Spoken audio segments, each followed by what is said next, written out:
Student, स्वागत है आप सबका हमारे YouTube channel education point coaching classes में। तो बच्चों, आज की इस वीडियो में हम करने वाले हैं क्लास 9th के सामाजिक विज्ञान की वर्कशीट नंबर 54। 29 दिसंबर की वर्कशीट है, तो शुरू करते हैं इस वर्कशीट को। बच्चों, आज की इस वर्कशीट में भी हम यूरोप में समाजवाद एवं रूसी क्रांति के अन्य तथ्यों को जानने वाले हैं। तो सबसे पहला, स्टालिनवाद और सामूहिककरण। तो लेनिन के बाद शासन करने वाले व्यक्ति का नाम था स्टालिन, जिसने कम्युनिस्ट विचारों को और अधिक सख्ती से लागू किया। विनाशकाली अकाल के कारण 1927 के बाद अनाज की नियंत्रित कीमतों को लेकर किसानों और सरकारों के बीच टकराव हुआ, क्योंकि अकाल पड़ चुका था। सरकार ने जो फिक्स प्राइस किए थे, उस वजह से किसानों और उनके बीच में, जो सरकार थी उनके बीच में लड़ाई शुरू हो गई थी। 1928 में पार्टी के सदस्यों ने अनाज उत्पादक क्षेत्रों को दौरा किया और जबरन किसानों से अनाज खरीदा और कुलकों यानी कि जो अमीर किसान थे उन पर छापा मारा। तो किसानों की मर्जी के खिलाफ हो रहा था सारा काम।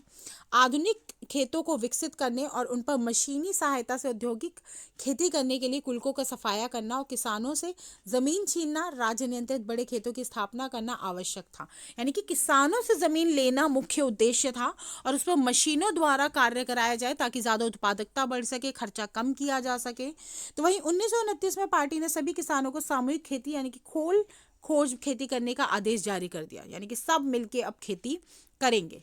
तो वहीं अधिकांश भूमि और उपकरणों को सामूहिक खेतों में स्वामित्व में स्थानांतरित कर दिया गया। किसान सामूहिक जमीनों पर काम करते थे और कोल खोज के लाभ को सभी किसानों में इक्वली डिवाइड कर दिया जाता था कि भाई जितना भी लाभ होगा उस पे काम करने वाले जितने भी किसान होंगे उसमें इक्वली डिवाइड हो जाएंगे। क्रोधित किसानों ने सरकार का विरोध किया, मवेशियों को नष्ट करना शुरू कर दिया। जो लोग सामूहिककरण का विरोध करते थे उन्हें कड़ी सजा दी जाती थी। कई लोग तो निर्वासन या देश निकाला तक दे दिए जाते थे। तो सरकार के खिलाफ अगर बोलते थे तो उनको देश निकाला तक दे देते थे। पार्टी के भीतर कई लोगों ने नियोजित अर्थव्यवस्था के तहत औद्योगिक उत्पादन में श्रम एवं सामूहिककरण के परिणामों की आलोचना की।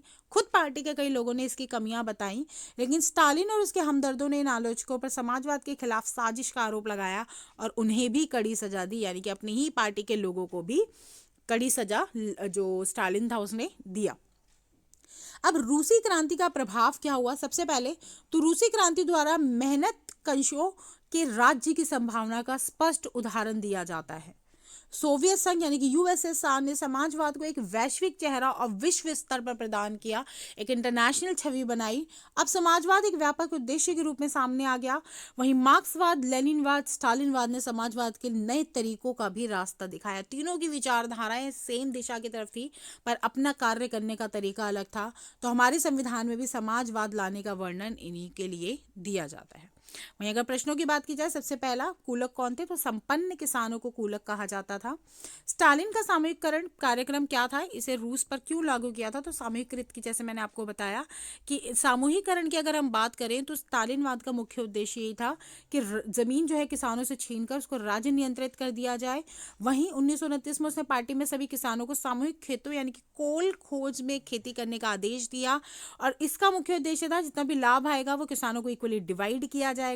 वो अलग बात है, लोग इसके सपोर्ट में नहीं थे, लेकिन जो भी इसके खिलाफ जाता था स्टालिन उसको सजा देता था, इवन चाहे उसकी खुद की पार्टी के लोग क्यों ना हो।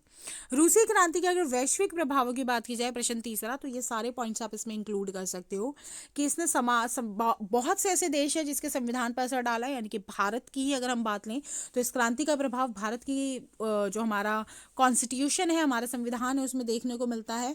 वहीं इसका बहुत एक व्यापक उद्देश्य था, चाहे मार्क्सवाद हो, लेनिनवाद हो, चाहे स्टालिनवाद हो, तीनों की छवि देखी जा सकती है समाजवाद के अंदर।